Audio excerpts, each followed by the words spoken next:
ataupun masih di halaman 44. An Anas qala anna an-nabiy sallallahu alaihi wasallam nahaa 'anil salati bainal kubur. Dari Anas radhiyallahu anhu berkata, sesungguhnya Nabi melarang mendirikan solat di antara kubur-kubur. Makanya kalau masjid itu di tengah-tengah perkuburan. Di kiri kubur, di kanan kubur, di depan kubur, di belakang kubur. Ini di antaranya bainal kubur. Di antara kubur-kubur tidak boleh. Ataupun di kiri kanannya saja, atau di depan belakangnya saja. Kita tak boleh sembahyang di masjid yang ada kubur seperti ini. Marah orang-orang di luar tu bila kita bongkar seperti ini. Apabila kita bongkar seperti ini, nanti ada sahabat-sahabat kita yang nakal ni. Dia pergi masjid, ustaz boleh tak sembahyang di masjid ada kubur? Kata ustaz boleh, nanti masjid Nabi. Lihat, besok kita akan jawab. Dan ustaz ni besok terpinga-pinga. Ya, okey, kita teruskan dulu. Orang Yahudi dan Nasrani dilaknat oleh Allah Subhanahu wa taala kerana menjadikan kubur-kubur Nabi mereka sebagai tempat beribadah. Apa dalilnya? Qala Rasulullah sallallahu alaihi wasallam, la'ana Allah al-yahud wan nasara ittakhadhu qubur anbiya'ihim masajida yuhadhdhiru ma sana'u. Bersabda Rasulullah SAW, Allah melaknat Yahudi dan Nasrani. Lihat apa dilaknat? La'ana syatana. Syatana ba'uda. Jadi dikatakan laknat adalah syatana. Syaitan dikatakan syaitan kerana dilaknat. La'ana ba'uda. Ba'uda yakni jauh daripada syurga. Orang yang kena laknat jauh daripada syurga. Syaitan, syatana, la'ana. Nama syaitan adalah laknat. Sebab la'ana syatana. Jadi Allah melaknat Yahudi dan Nasrani. Boleh masuk syurga Yahudi dan Nasrani? Tidak boleh masuk syurga kerana dilaknat. Kenapa sebabnya? Telah menjadikan kubur-kubur Nabi mereka sebagai masjid-masjid ataupun tempat beribadah. Di terjemahan yang lain kita lihat ikhwan-ikhwan kita di Indonesia menterjemahkan, orang Yahudi dan Nasrani dilaknat kerana menjadikan kubur Nabi mereka sebagai tempat beribadah. Menjadikan tempat beribadah. Dan telah diberi peringatan apa yang mereka lakukan. Bermakna mereka melakukannya. Dan hadis ini adalah hadis diriwayatkan oleh Bukhari dan takhrijnya antum boleh baca nanti. Hadis ini diriwayatkan oleh Bukhari, Muslim dan sebagainya. Lihat di halaman 45.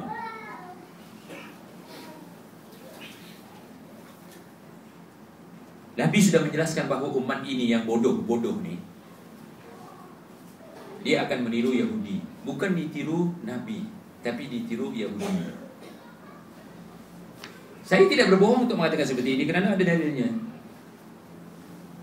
Di halaman 45, la tattabi'unna sunana man kana qablakum hazwal qudzati bil qudza hatta law dakhalu hujrat ad-dabb la dakhaltumu qalu ya Rasulullah al-yahud wan nasara qala faman. Sesungguhnya kalian akan mengikuti sunnah-sunnah orang-orang sebelum kamu sedikit demi sedikit. Ini peringkat-peringkat. Sehingga jika mereka masuk ke lubang biawak, mereka akan ikuti masuk juga. Mereka para sahabat bertanya, wahai Rasulullah, apakah mereka yang diikuti itu Yahudi dan Nasrani? Baginda menjawab, siapa lagi kalau tidak mereka? Jadi kubur asalnya, kalau kita lihat di Mekah, kubur para sahabat tidak ada nisan, ada tanda saja. Tapi di negeri kita bukan nisan. Bukan satu saja nisannya, dua. Bukan lagi nisan ditaruh apa, kain. Bukan saja nisan ditaruh kain, ditaruh payung. Bukan saja ditaruh payung, ditulis dengan tulisan. Kalau orang besar tu bila mati, bila dilahirkan, apa pangkatnya, apa jawatannya, tulis semua. Allahu Akbar. Perbuatan ini dilaknat. Kalau tidak dilaknat, saya tak sibuk-sibuk mengedepankannya. Malah perbuatan ini boleh membawa kepada kesyirikan, syirik akbar. Makanya dakwah orang-orang salaf dari dulu sampai sekarang pertama membetulkan akidah ya Syekh. Akidah. Bahaya kubur ini, yang berkaitan dengan kubur bahaya.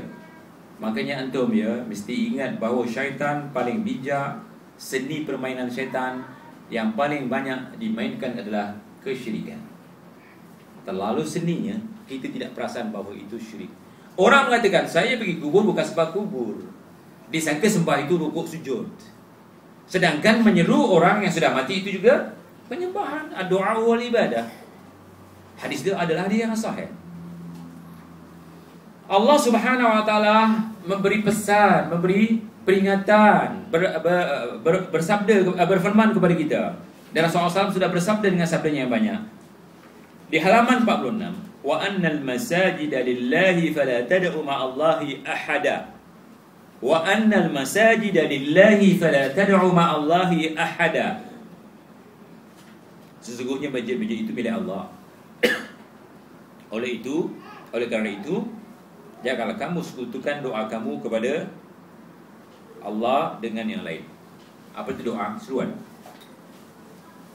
Maka di sini walaupun disebut masjid, di mana pun kita haluan. Sebelum saya teruskan, mungkin relax sekejap. Ada soalan? Ya, teruskan. Bagaimana kalau kubur itu dekat dengan rumah? Apa kita boleh solat dalam rumah?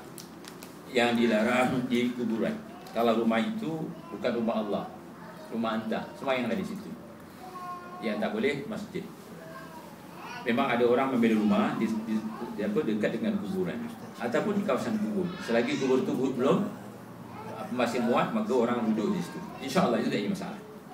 Tapi di luar rumah yang menghadap kubur tidak boleh. Kalau boleh elakkan buat rumah di kuburan. Kalau boleh dielakkan, ya insyaAllah. Kalau dah terpaksa apa nak buat? Ya, ada soalan yang lain insyaAllah.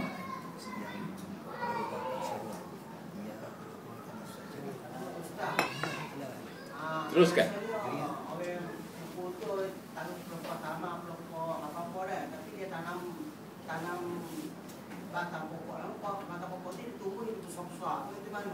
Itulah. Mereka mengambil contoh yang Rasulullah SAW pernah menziarahi kubur dengan beberapa orang sahabat. Tiba-tiba Rasulullah SAW petik ranting, ada katakan apa daripada pohon, ada mengatakan daripada taman, maka dicocok di satu kubur. Kemudian berjalan, dibuat seperti itu di kubur yang kedua. Sahabat bertanya, maksudnya begini, apa gerakan yang Rasulullah SAW kau buat seperti itu? Kata Rasulullah bahawasanya penghuni kubur ni, yakni roh yang di alam kubur di barzakh sana sedang diseksa. Kenapa diseksa? Dua. Satu, yang membawa cerita-cerita yang boleh bergaduh antara satu dengan lain. Katakan jumpa Pak Ma'en, saya puji Pak Ma'en, saya kutuk siapa? Pak Fuad. Bila jumpa Pak Fuad begitu, saya lagakan.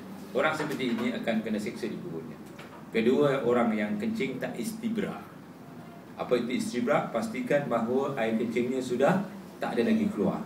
Jangan nanti kencing berjalan, kencingnya keluar. Maka disuruh istibra. Kerana dua ni, dia diseksa di dalam kubur. Untuk meringankan supaya jangan dia seksa, untuk meringankan seksaannya, maka ditaruh ranting, yang mana ranting itu adalah ranting yang hijau. Selagi ranting ini hijau, selagi itulah ranting itu berzikir dan dapat keringanan kepada orang yang sudah mati. Tetapi ini khususnya Rasulullah SAW dengar orang tu kena seksa. Itu pun Rasulullah SAW dikhabarkan oleh Jibril. Rasulullah SAW tak tahu yang gaib. Yang antum tahu ke yang gaib? Apakah antum sudah pastikan bahawa mayat yang sudah mati ini akan diseksa sehingga antum taruh pokok akhirnya di satu pohon yang besar? Bila jadi tu pohon yang besar, macam mana dalam kubur itu? Seolah-olah lepas ni orang ni mesti kena seksa. Carilah pokok tanam supaya yang kena seksa tu ringan. Adakah seperti itu? Seolah-olah mafhumnya seperti itu je kan? Maka jangan sibuk-sibuk beli bonsai beribu-ribu taruh ke atas kubur. Jangan cari mahal-mahal taruh ke atas kubur. Bersihkan. Di kubur mana? Di Maklah ataupun di mana? Di Madinah, di Baqi' yang ada pohon di atasnya. Tidak ada. Kalau diusahakan beribu, tetapi mereka tidak buat. Jadi kalau boleh jangan membazir ya, beli itu dan beli ini. Kalau boleh jangan keluarkan banyak belanja terhadap orang mati. Jangan keluarkan banyak belanja terhadap orang yang sudah mati ini. Sehingga Rasulullah SAW menyuruh mencari kain kafan yang paling murah. Sebab akan ditelan oleh tanah, akan dimakan oleh cacing dan sebagainya. Kenapa nak mahal-mahal? Yang paling murah. Begitu juga tidak boleh dinaikkan kubur itu lebih satu jengkal, sebagaimana fatwa Imam Syafi'i. Tidak dibolehkan membawa tanah yang baru ditumpuk di atasnya. Ini satu pembaziran dan satu perbuatan yang diharamkan. Apalagi membina-binaan. Apalagi membina-binaan. Jadi insya-Allah sahabat, apakah boleh buat seperti itu? Ya nak buat. Tetapi apakah itu sunnah? Ada ulama mengatakan ya kalau nak ikut sunnah Rasulullah SAW sunnah. Tetapi Rasulullah SAW tak meletak keseluruhannya. Hanya 2 saja. Sebabnya kerana dia sedang diseksa. Kerana sebabnya dia seksa. Siksaan. Apakah kamu pastikan yang sudah ditanaminya akan diseksa? Wallahu a'lam ala kulli hal. Saya tak mengatakan bahawa perbuatan itu haram, tapi nak buatlah. Tapi sampai dibeli pasu cantik, dihias-hias, ini semua adalah pembaziran dan buang masa. Teruskan siapa? Tadi saya ikut Ustaz Syarif, setengah orang tak faham kalimah yang mengandungi seruan. Dia ada sebut tiga bukan ayat, dia panggil ini abjad. Harfun nida. Ya, apa kalau gitu? Ya. Ada 3. Tapi yang paling banyak digunakan oleh masyarakat dunia ya. Ya Rasul salam alaik, ya Habib salam alaik. Ya. Ya harfun nida. Ya harfun untuk memanggil, menyeru.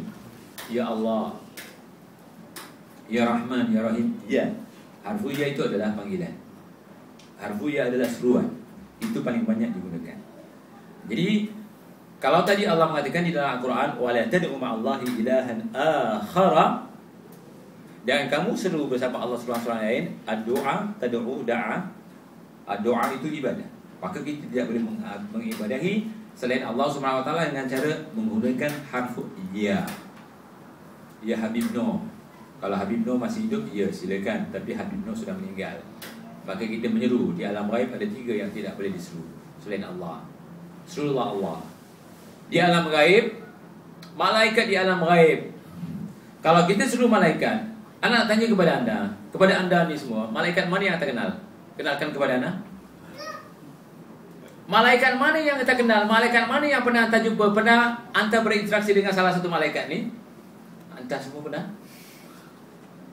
Kau dipanggil sedangkan anda disuruh oleh Allah Subhanahu wa taala, walillahil asmaul husna fad'u biha wa dharul ladzina yulhiduna fi asma'ihi. Bagi Allah asmaul husna. Berapa asmaul husna? 99. Banyak 99. Disuruh seru salah satu. Tetapi yang diseru bukan nama Allah yang banyak tu. Yang diseru orang mati. Wa dharul ladzina yulhiduna fi asma'ihi. Tinggalkan orang yang tidak mau menyeru nama Allah. Makanya ya harfun nida. Ya Allah, ya. Ya malaikat. Anda katakan malaikat mana yang terkenal? Anda sahabat pernah tengok rupa malaikat? Tengok pun tak pernah. Kau ditanya berapa nama malaikat pun tak hafal. Jin. Siapa dah berjumpa jin? Meeting dengan jin, masyarakat dengan jin. Kita tolong orang tu dan orang ni. Anda dah pernah jumpa jin? Jangan lawyer buruk ya. Ada kata jin Samsudin dia boleh. Tak, bukan jin tu. Jin ni alam ghaib. Roh. Kalau mak kita dah meninggal, boleh tak kita jumpa mak kita?